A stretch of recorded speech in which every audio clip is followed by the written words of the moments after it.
तो चलिए ठीक है ना। तो आज का जो हमारा टॉपिक है, ठीक है, प्रश्नावली 1.2 है, ठीक है ना। तो इसका पहला सवाल है, नीचे दिए गए कथन सत्य है या कारण के साथ अपने उत्तर दीजिए, यानी आपको कारण बताना है कि क्यों सही है और क्यों। तो पहला प्रश्न है कि प्रत्येक परिमेय संख्या एक वास्तविक संख्या होती है। तो कह रहा है परिमेय संख्या वास्तविक संख्या होती है। देखिए, वास्तविक संख्या को दो भागों में बांटा गया है, एक होता है परिमेय और एक क्या होता है अपरिमेय। बहुत अच्छी बात है, आप लोगों ने पढ़ा हुआ है और याद भी है। तो चूंकि लिखना क्या है कि चूंकि वास्तविक संख्या परिमेय और अपरिमेय दो प्रकार की होती है, तो निश्चित रूप से परिमेय संख्या वास्तविक संख्या होगी, अतः दिया गया कथन सत्य है। समझ आ गया? क्योंकि वास्तविक संख्या दो प्रकार की होती है, परिमेय और, तो परिमेय 100% वास्तविक होगा, तो अतः दिया गया कथन। चलिए अब अगले प्रश्न की अगर हम बात करें, ठीक है ना। अगला प्रश्न है कि संख्या रेखा का जो प्रत्येक बिंदु है करणी में m के रूप का होता है। अब कह रहा है कि जहां m क्या है, प्राकृत। प्राकृत का मतलब नेचुरल नंबर। देखिए, तो नेचुरल नंबर का मतलब क्या होता है, 1 2 3 4 5 ऐसे ही बढ़ता जाएगा। तो रख कर ट्राई करें क्या। चलिए, करणी में यम है, क्या है, तो अगर यम का मान 1 रखेंगे तो करणी में 1, अब करणी में 1 का मान क्या आएगा, चलिए 2 रखते हैं तो करणी में 2, अब करणी में 2 का मान क्या हो जाएगा, तो 1.732, मतलब नहीं 1 दशमलव होता है इसका मान 414, क्या होता है 1.414, ये डाट डाट चलता जाएगा ऐसे।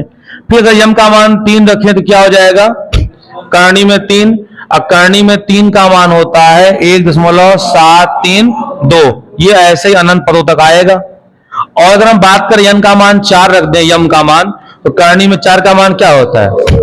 आप लोग बताइए, इस दिए गए कथन के अनुसार 1 और 2 के बीच में कितनी संख्याएं हैं, केवल 2 संख्याएं हैं, करणी में 2 और करणी में, लेकिन वास्तव में 2 संख्याओं के बीच में अनंत संख्याएं होती हैं। तो यहां पे कितना मिल रहा है, 2, अतः दिया गया कथन क्या है, असत्य। क्योंकि 1 और 2 के बीच में अनंत संख्याएं होनी चाहिए, लेकिन इस कथन के हिसाब से केवल 2 ही संख्याएं आ रही हैं, तो गलत है ये, बाकी संख्याएं तो आएंगी नहीं इसके अनुसार, तो अतः दिया गया कथन क्या है, असत्य है। कोई दिक्कत। अच्छा, प्राकृतिक संख्या में 0 नहीं आएगा, तो 0 नहीं आएगा तो करणी में हम 0 भी तो नहीं देगा, 0 नहीं देगा, संख्या रेखा पर 0 तो होता है ना, इसका मतलब कथन क्या हो गया, कोई दिक्कत। चलिए ठीक है। अब देखिए आप लोग, इसी प्रकार का एक और प्रश्न है, अंतिम 3 ही प्रश्न दिया हुआ है इसमें। प्रत्येक वास्तविक संख्या अपरिमेय संख्या होती है। आप लोग क्या लग रहा है, गलत कि सही, कह रहा है वास्तविक संख्या अपरिमेय होती है, सही बात है। अरे भाई, वास्तविक 2 हो सकता है, या तो परिमेय हो सकता है या तो वास्तविक संख्या परिमेय भी हो सकता है और अपरिमेय, दोनों हो सकता है ना। वास्तविक संख्या परिमेय भी हो सकता है और, लेकिन ये कह रहा है केवल क्या होगा, अतः दिया गया कथन। कोई समस्या, तो याद रखिएगा कि ये कथन क्या होगा, असत्य होगा। कोई समस्या। तो इस तरह के 3 थे, तीनों हो गए, ठीक है ना। अब आगे देखिए क्या है, अगला है कि क्या सभी धनात्मक पूर्णांक के वर्गमूल अपरिमेय संख्या होते हैं, यदि नहीं तो एक ऐसी संख्या के वर्गमूल का उदाहरण दीजिए जो एक परिमेय संख्या है, जो क्या है, तो कह रहा है कि क्या सभी धन वाली संख्याओं के वर्गमूल अपरिमेय होते हैं। तो ट्राई कर लें क्या। चलिए, करणी में 1 का मान क्या आएगा, 1, तो 1 क्या है, परिमेय। और ट्राई करें क्या, करणी में 2 रखें तो करणी में 2 भी क्या आएगा, करणी में 2 ही आएगा, तो ये क्या आएगा, परिमेय, ये आ जाएगा अपरिमेय, क्या आएगा, क्योंकि 2 करणी से बाहर निकले नहीं पाएगा। अच्छा, 3 रखें पूर्णांक में तो करणी में 3 भी क्या है, अपरिमेय, कोई दिक्कत।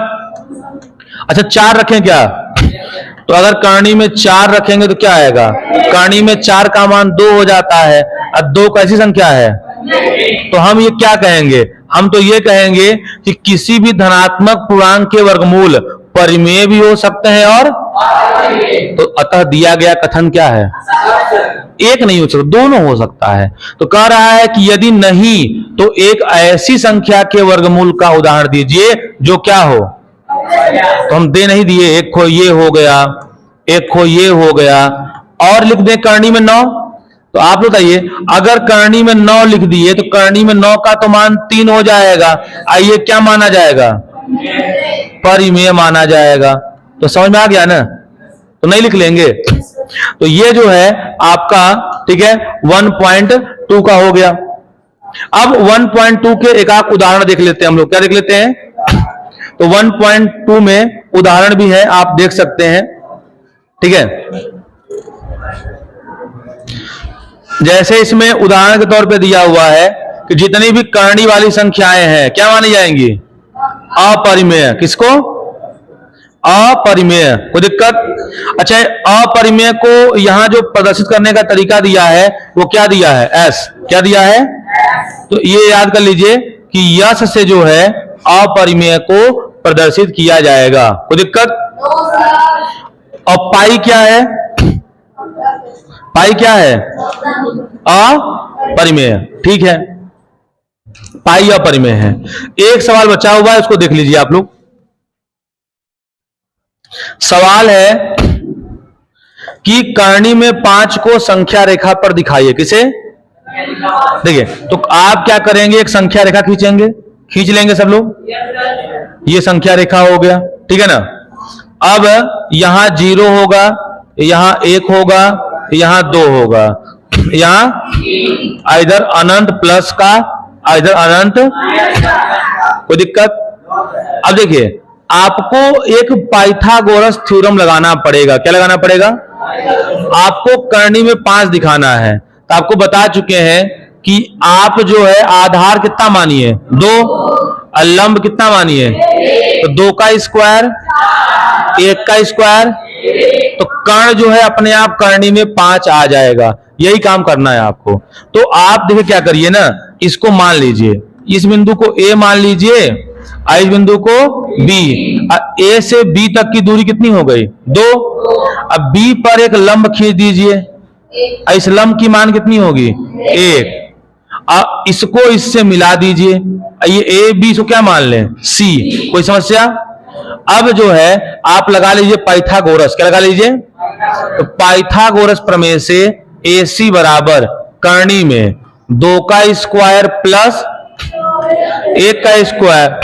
अब बताइए 2 का स्क्वायर कितना होता है, अब प्लस, तो 4 और 1, तो करनी में, तो ये जो दूरी मानी जाएगी वो करनी में 5 मानी जाएगी। कोई समस्या किसी को? अब इसके बाद क्या करें, किसी को पता है? देखिए, अब इतना करने के बाद आप जो है गोलार्ध की नोक को कहां रखेंगे, A पर। अब पेंसिल की नोक को, और उसको ऐसे करते करते करते करते करते करते करते यहां ले आ लीजिए। आ गया? तो बस यहां से एक सीधी लाइन खींच सकते हैं आप, हल्की लाइन, और एक यहां से, इन दोनों को मिला दीजिए और यही दूरी क्या मानी जाएगी, करनी में 5। तो बताइए, क्या आप लोग करनी में 5 को संख्या रेखा पर दिखा लेंगे? इतना ही करना है आपको ना। अब जैसे मान लीजिए कि आपको बहुत सारी संख्याएं करनी पे दिखानी है संख्या रेखा पर, तो एक पूरा तरीका सीख लीजिए आप लोग, पूरा तरीका। जैसे मान लीजिए कि बहुत सारी संख्याओं को आपको संख्या रेखा पर दिखाना है, तो सबका एक ही तरीका, इसको मान लीजिए 0, इसको मान लीजिए 1। अब क्या करिए, यहां पे लंब डाल दीजिए, कितने का, 1 का। कितने का? मान लीजिए 1 का लंब हो गया ये ना। और इसको क्या करिए, इससे मिला दीजिए, तो ये भी 1 और ये भी 1, तो 1 का स्क्वायर और 1 का स्क्वायर, तो ये करनी में 2 आ जाएगा। कोई समस्या? फिर इस पे आप एक लंब डाल दीजिए, एक लंब, और इसको क्या करिए, इससे मिला दीजिए, तो आप लोग बताइए, करनी में 2 का स्क्वायर और 1 का स्क्वायर, तो 2 और 1, तो ये करनी में 3 आ जाएगा। कोई समस्या? आप चाहते हैं करनी में 4 को दिखाना, तो फिर से क्या करिए, एक लंब डाल दीजिए, इस लंब की लंबाई कितनी होगी, इसको इससे मिला दीजिए, तो करनी में 3 का स्क्वायर 3 और 1 का स्क्वायर तो 3 और 1, तो ये करनी में 4 आएगा। आप करनी में 4 का मान 2 हो जाएगा। आप चाहते हैं करनी में 5 दिखाना, फिर क्या करिए, एक लंब डाल दीजिए ना, ऐसो क्या करिए, इससे मिला दीजिए। तो करनी में 4 का मान, एक करनी में 1 का मान, करनी में 4 का वर्ग 4, 1 का वर्ग 1, तो 4 और 1, तो ये करनी में 5 आ गया। आप चाहते हैं करनी में 6 दिखाना, तो फिर क्या करिए, फिर यहां पे आप 1 का लंब डाल दीजिए। कितने का, 1 का। तो करनी में 5 का स्क्वायर और 1 का स्क्वायर, तो 5 और 1 कितना हो जाएगा, तो यह आ जाएगा करनी में 6। तो इसी प्रकार जो है हम बहुत सारी संख्याओं को करनी में अगर दिखाना है संख्या रेखा पर तो दिखा सकते हैं। ठीक है, तो ये वीडियो आप लोग पूरा देखिएगा और इसके बाद का जो वीडियो होगा वो 1.3 होगा। क्या होगा, चलिए अब देखिए 1.3। ठीक है, तो आपका पहला सवाल है, निम्नलिखित बिंदुओं को दशमलव रूप में लिखिए और बताइए कि प्रत्येक का जो दशमलव प्रसार है किस प्रकार का है। देखिए दशमलव प्रसार या तो शांत होगा या तो अशांत आवर्ती। क्या होगा, या तो शांत होगा या तो अशांत। अगर शेषफल 0 आ जाए तो शांत, और शेषफल भाग करने पर 0 कभी ना आए तो अशांत आवर्ती होगा। कोई दिक्कत, अशांत आवर्ती। चलिए तो अब पहला सवाल है 36/100 क्या है, तो मतलब 36 में किससे भाग करना पड़ेगा, तो भाग कर लेते हैं। चलिए तो अगर 100 से भाग करेंगे 36 में तो सब जानते हैं दशमलव लगेगा तो क्या उतरेगा, 0,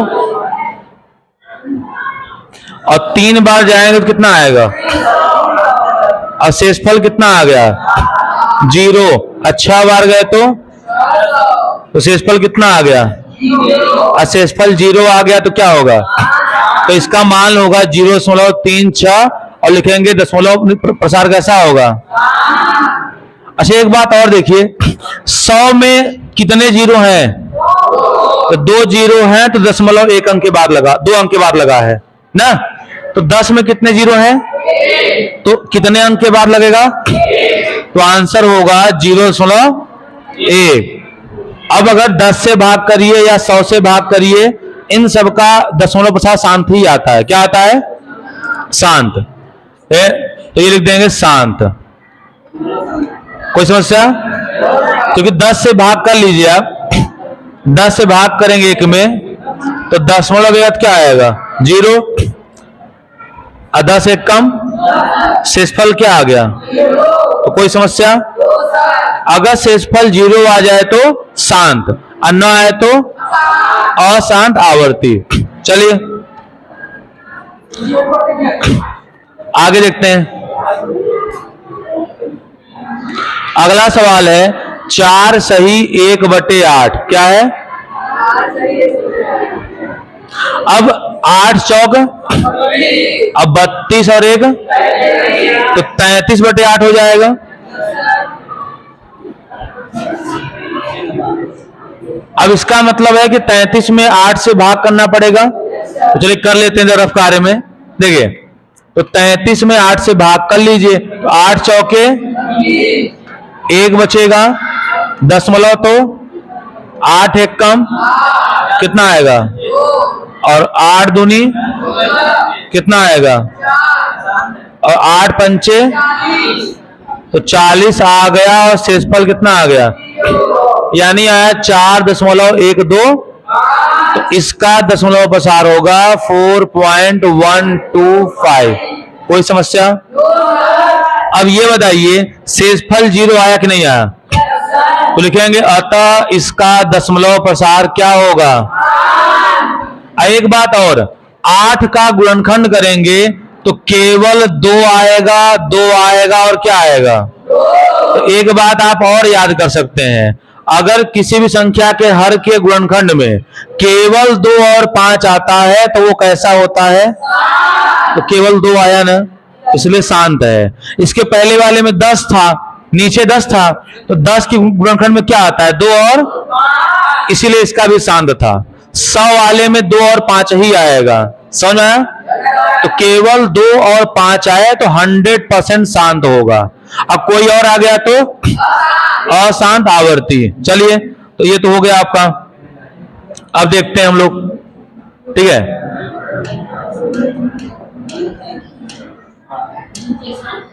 चलिए, अब देखिए अगला है 3/13। तो नीचे 13 है, तो 13 है तो 100% ये अशांत होगा। क्या होगा? लेकिन इसको दशमलव में बदलना भी तो है, तो आप क्या करेंगे? 13 से भाग करेंगे 3 में, तो दशमलव बढ़ाएंगे तो 0 जाएगा। कितनी बार? 2 बार। तो 13 दूना कितना आएगा? 0। अब कितनी बार? 3 बार। तो 13 तिया कितना आएगा? 0। अब देखिए नहीं जा पाएगा, तो अगर आप यहां एक 0 बढ़ाते हैं तो 1 0 बढ़ जाएगा। अब कितनी बार? 13 सते, चलिए 7 बार गए तो 91, 91 आ गया। अब कितना आएगा? 9 आ गया। 0। अब कितनी बार जाए? तो 6 बार जाएंगे, तो 13 छक 78। बताइए 90 में से 78 निकल गया, 12 आ गया ना। अब कितना आ गया? 120। अब कितनी बार? तो 13 नवैया, तो अगर 9 बार गए तो 13 नवैया 100, कितना आ गया? 3। अब 3 आ गया, फिर 0 बढ़ेगा, 30 फिर रिपीट होगा, यानी इसका शेषफल कभी भी 0 अब आएगा। तो अगर इसका शेषफल कभी 0 नहीं आएगा तो क्या कहेंगे? अशांत आवर्ती। दशमलव ये होगा 0.230769। कोई समस्या? तो उम्मीद है कि आप लोग अब तो समझ गए होंगे। चलिए आगे है 329/400। देखिए आप 400 का जब गुणनखंड करेंगे ना, तो केवल 2 और 5 ही मिलेगा। क्या मिलेगा? तो निश्चित रूप से इसका दशमलव प्रसार शांत होगा। क्या होगा? और आप लोग 300 में 329 में 400 का तो भाग कर ही लेंगे, तो ये आपका रहेगा SW। ऐसे आप कमेंट में बताइएगा कितना आएगा। आप लोग क्या करना है, आप लोगों को कि 400 से भाग करना है किसमें? 300 और कुछ अंक तक जाएगा, और अंत में निश्चित रूप से शेषफल क्या आएगा? शेषफल 0 है तो क्या माना जाएगा? शांत। इसमें देखिए नीचे 11 है ना, तो 11 के गुणनखंड में 2 और 5 तो आएगा नहीं, तो ये क्या हो जाएगा? अशांत आवर्ती। क्या आएगा? तो इसका दशमलव प्रसार हो जाएगा अशांत आवर्ती। अब 11 में 2 से तो भाग कर ही लेंगे, और अब 11 से 2 में, तो 11 से भाग कर लीजिए तो दशमलव लग जाएगा, तो 0। 11 एक कम कितना आया? 11 अट्ठे कितना बचा? 2। फिर वही आ गया, तो 1 8 1 8 क्या होगा? रिपीट होगा। तो क्या ये सबको समझ में आ रहा है? तो यही आपका क्या हो गया? उत्तर। ठीक है, तो इसको जो है आप लोग थोड़ा लगाइए अपने हिसाब से। तो देखिए आपका सवाल है, ठीक है ना, कि आप जानते हैं कि 1/7 बराबर दिया है 0.142857, इस पर बार लगा है, ठीक है ना। तो कह रहा है वास्तव में बिना लंबा भाग दिए आप बता सकते हैं। तो क्या बता सकते हैं? तो आपसे कह रहा है कि 2/7 का मान क्या होगा, ठीक है, 3/7 का मान क्या होगा, ऐसे ही 4/7 का मान क्या होगा, ठीक है, फिर 5/7 का मान क्या होगा, और अंत में ऐसे पूछ रहा है कि 6/7 का मान क्या होगा, ठीक है ना। यानी आपको भाग नहीं करना है। तो कैसे करें इसे? तो देखिए 2/7 को आप लोग 2 गुणित 1/7 नहीं लिख सकते। अरे 2 एक कम 2/7 आ जाएगा ना। तो अब जैसे 2 लिखा हुआ है तो इसको 2 ही लिखिए, गुणते 1/7। 1/7 का मान ऊपर लिखा नहीं है, तो रख दीजिए, क्या लिखा है 0.14285, इस पे बार लगा दीजिए। अब 2 से गुणा कर दीजिए, अच्छा अंक पे बार लगा है तो 6 अंक पे बार लग जाएगा। अब 2 का पहाड़ा सबको आता है ना, तो 7 दूनी 14 इकाई हासिल लगा। अब 2 पंचे 10, 1 11 इकाई हासिल लगा 1, और 2 अड़ 16, 1 17 इकाई हासिल लगा। अब 2 दूनी 4 और 1, 14 दूना 0.28574। बताइए समझ में आया कि नहीं? ऐसे ही आप 3/7 को लिख सकते हैं, 3 गुणते 1/7 ना। अब फिर वही लिख देंगे 3 गुणते 1/7 का मान आपको दिया हुआ है क्वेश्चन में ना, क्या दिया है 0.14285 पर बार। और 3 से कर दीजिए गुणा, अच्छा अंक पे फिर से बार लगा दीजिएगा ना। तो 3 से गुणा करेंगे, 3 सते 21 इकाई हासिल लग गया। और 3 पचे 15, 2 17 इकाई हासिल लगा। और 3 अड़ 24, 1 25 इकाई हासिल लगा। और 3 दूनी 6, 2 और फिर 14 तारीख 42। तो 0.42857 पर बार। बताइए आसान है कि नहीं है? इसी प्रकार आपसे अगर कहे 4/7 का मान बताइए, तो आप क्या करेंगे, लिखेंगे 4 और गुणित 1/7, क्योंकि 4 एक कम 4/7 आ जाएगा ना। और आपको 4 का मान 4 ही रखना है, और 1/7 का मान आपको लिखा हुआ है ऊपर 0.142857 पर बार। हल करके निकालना ही लेंगे आप लोग ना।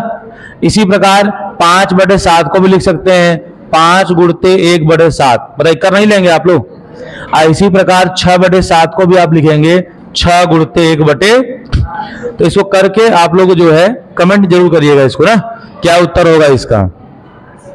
चलिए अब इस प्रकार का सवाल बड़ा आसान था, आप लोगों ने देख लिया। अगला सवाल है, ध्यान देखिएगा, निम्नलिखित को P/Q के रूप में व्यक्त कीजिए, जहां P और Q क्या है, तथा कह रहा है कि Q नॉट इक्वल टू 0। यहां Q होगा, ध्यान दीजिएगा, यहां है कि Q नॉट इक्वल टू, कोई दिक्कत। पहला क्वेश्चन है आपका 0.6 पर बार ना, 0.6 पे। तो चलिए पहला से शुरुआत करते हैं हम लोग। तो देखिए इसे हम क्या करते हैं, हमें दिखाना है P/Q के रूप में। तो मान लें इसको कि जो x का मान है वो है 0.6 पर बार, ऐसा मान सकते हैं। जिस पर बार लगा है मतलब वो रिपीट होगा, तो यानी 6 हम चाहे जितनी बार लिख दें तो आ जाएगा x बराबर 0.666 ... ये अनंत बार आएगा, समीकरण नंबर 1। अगर बार एक संख्या पे लगा हो तो दोनों पक्षों में 10 से गुणा, बार 2 संख्या पे लगा हो तो दोनों पक्षों में 100 से गुणा, और अगर बार 3 संख्या पे लगा हो तो दोनों पक्षों में 1000 से गुणा करते हैं। तो 0.6 तो एक ही अंक पे बार लगा है, इससे लिखेंगे दोनों पक्षों में 10 से गुणा करने। तो यहां लिखा जाएगा कि दोनों पक्षों में 10 से गुणा करने पर। अब बताइए अगर यक्ष में 10 से गुणा करें क्या आ जाएगा। अब अगर 10 से गुणा करेंगे तो याद करिएगा दशमलव इधर से इधर भागता है 1 अंक, 100 से गुणा करेंगे दशमलव भागेगा 2 अंक, 1000 से आप गुणा करेंगे दशमलव भागेगा 3 अंक। तो बताइए 10 से गुणा कर रहे हैं तो दशमलव कितने अंक भागेगा, 1 अंक। तो ये दशमलव उठ के जो है यहां पे शिफ्ट हो जाएगा। तो आपका क्या हो जाएगा, ध्यान दीजिएगा, हो जाएगा 6 दशमलव। अब 6 आप चाहे जितनी बार लिख सकते हैं, तो हम दशमलव के बाद 3 अंक लिख रहे हैं तो 3 ही अंक लिखेंगे ना, dot dot dot dot dot, समीकरण नंबर। अब समीकरण 2 के नीचे क्या लिख दीजिए, समीकरण 1। तो समीकरण 1 क्या है, तो x बराबर 0.6 समीकरण नंबर, घटा दें तो आप घटाना सब जानते हैं, 10 x में से x निकल गया, 6 में से 6, 6 में से 6, 6 में से 6 कट गया, केवल 6 बचा, 9 गुणा में उधर गया तो x बराबर आ गया 6 बटे, तो 3 दूनी 6, 3 त्रिका, उत्तर होगा 2 बटे, तो यही इस प्रश्न का उत्तर होगा। कोई समस्या? तो ये P बटे Q में बदलने का तरीका हो गया ना। अगला क्वेश्चन देख लीजिए, अगला क्वेश्चन है, ठीक है, कि 0.07 पर बार, तो इसको x मान लीजिए, नहीं 7 पे बार है, केवल 4 पे बार नहीं है, बार दोनों संख्याओं पे है, केवल 7 पर बार है, 4 7 पे बार, मतलब बार 4 पे नहीं है। तो x बराबर 0.4, अब बार जो है किस पर रहेगा, तो जिस संख्या पर बार है वो उसको चाहे जितनी बार लिख सकते हैं ना, तो आप लिखेंगे कि x बराबर 0.4777, हम 3 बार ही लिखते हैं, हम 3 बार की हमारी हैबिट है, 3 बार लिखते हैं ना। अब कितनी संख्या पे बार लगा हुआ है, एक संख्या पे, तो दोनों पक्षों में किससे गुणा कर दें, 10 से।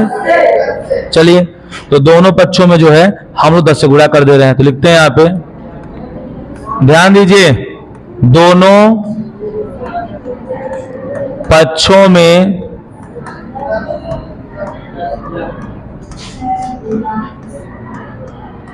10 से गुणा,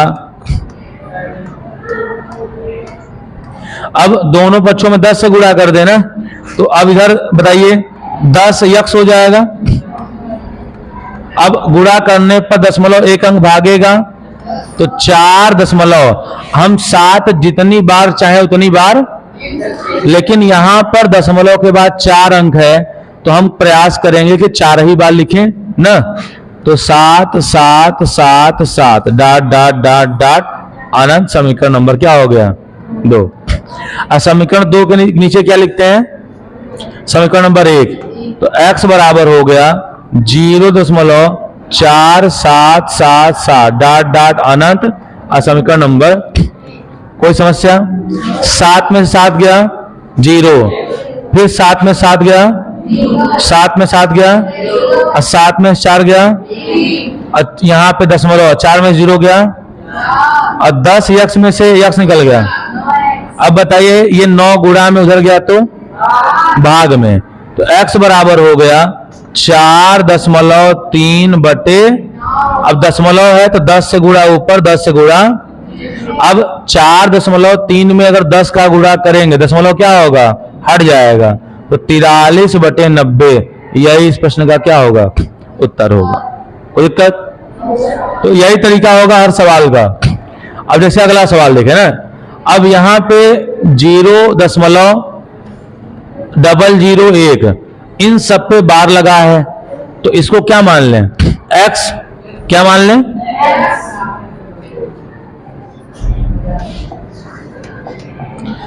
तो हो जाएगा x बराबर 0.001। तो अगर इसको हम रिपीट चाहे इतनी बार कर सकते हैं ना, तो x बराबर हो जाएगा 0.001 डॉट डॉट डॉट डॉट अनंत बार।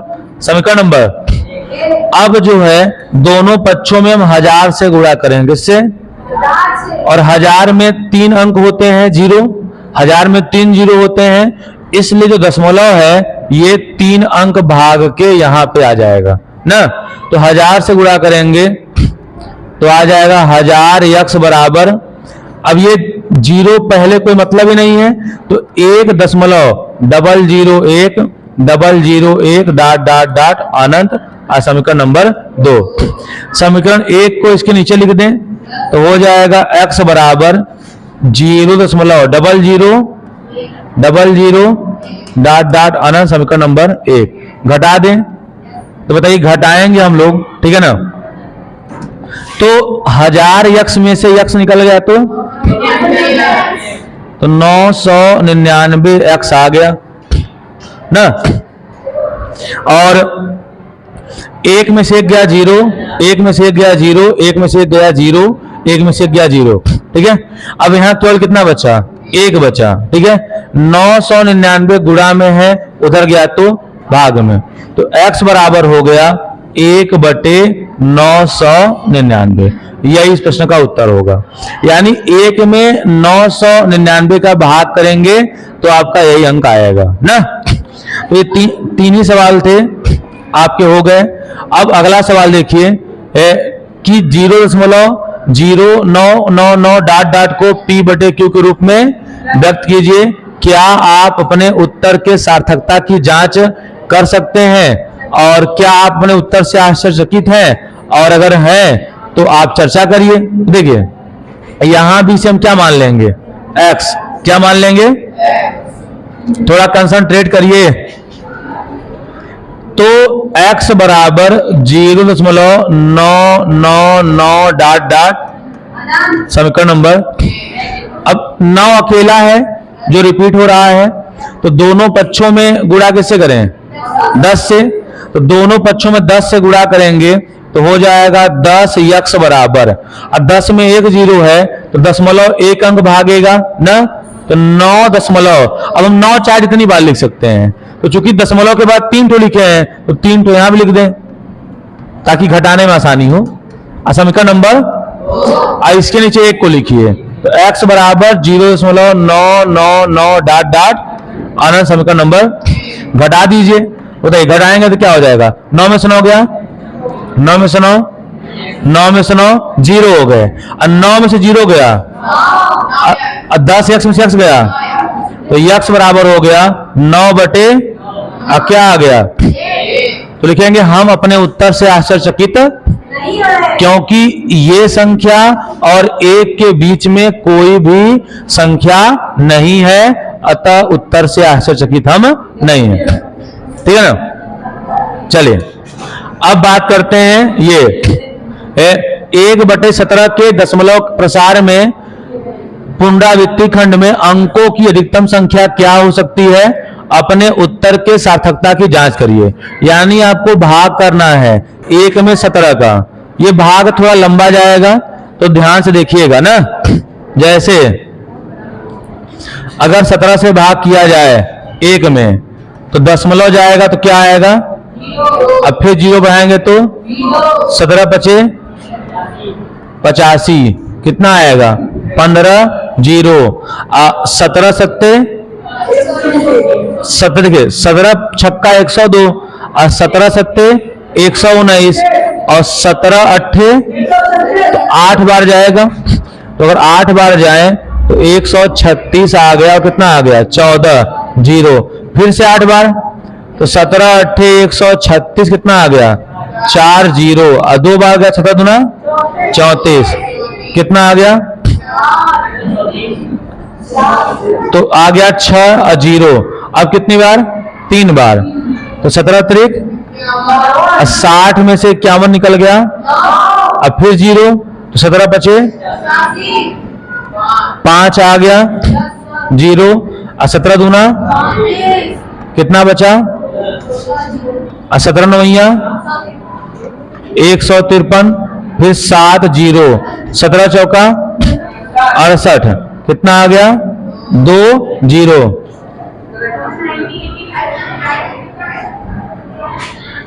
ये हो गया। चलिए अब एक बार जाएंगे तो 17 एक कम 17, तो 20 में से 17 गया, कितना आएगा 3, और 13 आएगा, बहुत बढ़िया, 3 आएगा, और 0 लगा दी 0, कितना आएगा 1 बार, तो 17 एक कम 17, अब कितना आएगा 13, तो कितना हो गया 130, 130 आ गया। अब कितनी बार जाए, तो 17 सत्ते 119, 7 बार जाए तो 17 सत्ते आ गया 119, कितना आया 11 आ गया, तो 0 बढ़ा सकते हैं। अब कितनी बार जाए 6 बार, तो 17 छक्का कितना बचा 8, तो 0 हो गया। और अब कितनी बार जाए 4 बार, तो 17 चौका कितना आया 0, और 17 सत्ते, अब शेषफल कितना बचा, शुरू में भी कितना था 1, तो अतः इतने अंक रिपीट होंगे, गिन लीजिएगा 16 अंक है, कितने अंक, तो इतना लंबा भाग होगा ना। फिर से एक आ गया, फिर से वही 0.0, तो करते करते फिर से ही आएगा ना। तो ये भाग कर लीजिएगा, ठीक है। चलिए अगला देखिए, P बटे Q के अनेक, आप क्या करिए, परिमेय संख्याओं के उदाहरण दीजिए जहां P और Q क्या हो, अगर इनमें एक के अलावा कोई भी कॉमन ना हो, तो जिसका दशमलव प्रसार कैसा हो, शांत। तो क्या आप अनुमान लगा सकते हैं कि P का कौन सा गुण संतुष्ट करना चाहिए Q को। देखिए तो Q जो है, Q के गुणनखंड में 2 और 5 होना चाहिए। क्या होना चाहिए, तो जैसे आप ऊपर लिख दिए 13 और नीचे ऐसी संख्या लिखिए जिसके गुणनखंड में केवल और केवल 2 और 5 हो। क्या हो, तो जैसे है तो बटे 10 लिख दीजिए, इसका दशमलव प्रसार शांत होगा। जैसे आप लिख दिए ऊपर 25 और नीचे 8 लिख दीजिए, तो 8 के गुणनखंड में केवल क्या होगा, 2 और 2 होगा। जैसे आप यहां लिख दीजिए, आप 127 लिख दीजिए और नीचे लिख दीजिए 16। तो आप ध्यान रखिएगा, हर के गुणनखंड में केवल 2 और क्या होना चाहिए, 5। अगर ऐसा है तो दशमलव प्रसार शांत होगा, और ऐसा नहीं है तो दशमलव प्रसार शांत नहीं होगा। लिख लेंगे। तो Q के गुणनखंड में केवल और केवल 2 और 5 होना, तो हमारी परिमेय संख्या कैसी होगी, शांत। ठीक है ना।